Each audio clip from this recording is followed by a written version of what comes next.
মিতুর কাছে জানতে চাইলাম কি হয়েছে, আম্মা কান্না কেন করছে। মিতু বলল, শাহিন ভাই বিয়ে করেছে, তাতে কান্নার কি হলো। ভাইয়া তুমি বুঝতে পারছো না, একটা বাসায় লোকজন ভাইয়াকে আর একটা মেয়েকে আটক করে জোর করে বিয়ে দিয়ে দিয়েছে। মেয়েটি নাকি ভালো মেয়ে না। আমি মিতুর সংকোচে কথা বলাটা দেখেই বুঝতে পারলাম কোনো বাজে মেয়ের পাল্লায় পড়ে শাহিন বিয়ে করতে বাধ্য হয়েছে। আর আম্মার কান্না করার কারণটাও বুঝলাম, কারণ আম্মা শাহিনকে খুব বেশি আদর করতে ভালোবাসতো। ভালোবাসার মানুষের দেওয়া কষ্ট আসলেও সহ্য করা যায় না। এমন সময় বাবা ড্রয়িং রুমে প্রবেশ করে চেঁচামেচি শুরু করলো, অকথ্য ভাষায় শাহিনকে গালাগাল শুরু করলো। আমি কি বলবো বুঝতে পারছিলাম না। হঠাৎ বাবা বুকে হাত দিয়ে সোফার উপরে বসে পড়লো, ব্যথায় কাতরাতে লাগলো। আমি দৌড়ে গিয়ে বাবাকে ধরলাম, তত সময় বাবা সেন্সলেস হয়ে পড়ে গেল। সবাই অস্থির হয়ে উঠলাম। আমি পকেট থেকে মোবাইল বের করে অ্যাম্বুলেন্সের জন্য ফোন দিলাম। আম্মা কান্না করতে করতে বলল, কি হলো তোর বাবার। আম্মা, মেডিকেলে নিতে হবে, কিন্তু এখন তো বাসায় কোনো টাকা নেই। তুমি টাকা নিয়ে চিন্তা করো না, টাকার ব্যবস্থা আমি করব। আমার কথা শুনে আম্মা যেন চমকে উঠে আমার দিকে তাকালো। আব্বাকে নিয়ে মেডিকেলের দিকে ছুটলাম। আমরা কেবিনের বাইরে অস্থির হয়ে অপেক্ষা করছিলাম।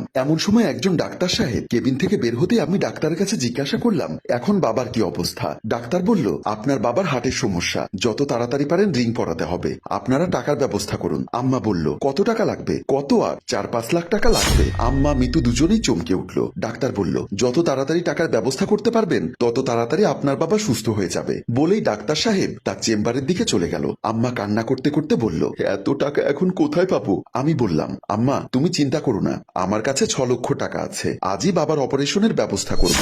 আম্মা অবাক হয়ে আমার দিকে তাকিয়ে বলল, এতগুলো টাকা তুই কোথায় পেয়েছিস। মিতু বলল, তোমার এই অকর্মা ছেলে ঘরে বসে বসে ইন্টারনেটের মাধ্যমে ইনকাম করেছে, যাকে বলে ফ্রিল্যান্সিং। অনেকদিন পর আমার আম্মা আমার গালটা আলতো করে ছুঁয়ে দিল। অনেকদিন পর মায়ের আদর পেয়ে আমার চোখের পানি ছলছল করছে। এই ভালোবাসাটুকু পাওয়ার জন্য হয়তো মনটা এতদিন ব্যাকুল হয়ে ছটফট করত। কোনো অভিযোগ আর থাকলো না মনের মধ্যে।